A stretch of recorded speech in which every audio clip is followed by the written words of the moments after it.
দেখো ABT test পেপারে class 12 দেখো আম্লিকতা সঠিক ক্রমটা বলেছিল। তাহলে আম্লিকতা সঠিক ক্রম মানে অক্সিডেশন নাম্বার।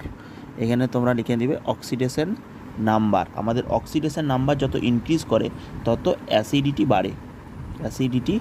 অক্সিডেশন নাম্বার যত বাড়বে আমাদের অ্যাসিডিটি তত ইনক্রিজ করবে। তাহলে তোমাদের চেয়েছিল আম্লিকতার সঠিক ক্রম HClO2 HClO3 HClO4।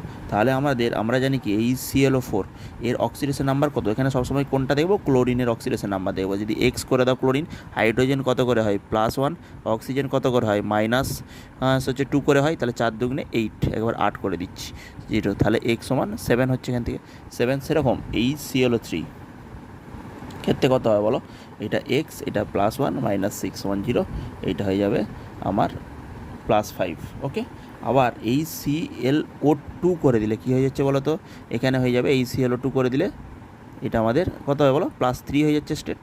এটা 4 আর 1, 4 আর 1 বিয়োগ করে দিলে অক্সিজেন কত হচ্ছে -2 করে -4 +1, তাহলে হচ্ছে +3।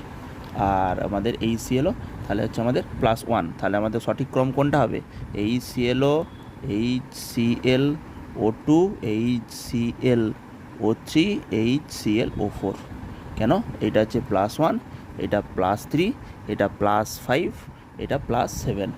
অক্সিডেশন নাম্বার দেখো ইনক্রিজ করছে, +1 থেকে 7-এর দিকে যাচ্ছে, অক্সিডেশন নাম্বার ইনক্রিজ করছে।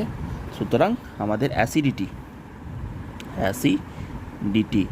ইনক্রিজ করবে ওকে। তাহলে আমাদের কী হচ্ছে, অক্সিডেশন নাম্বার আমাদের 1, 3, 5, 7, আমাদের অ্যাসিডিটি ইনক্রিজ করে যাচ্ছে। এটা হচ্ছে আমাদের আনসার হবে। আমাদের আনসার হচ্ছে সি হচ্ছে আমাদের আনসার। অ্যাসিডিটি ইনক্রিজ করছে, অক্সিডেশন নাম্বার ইনক্রিজ করছে। ওকে, আমাদের অ্যাসিডিটি ইনক্রিজ করছে, অক্সিডেশন নাম্বার যত ইনক্রিজ করবে অ্যাসিডিটি তত ইনক্রিজ করবে।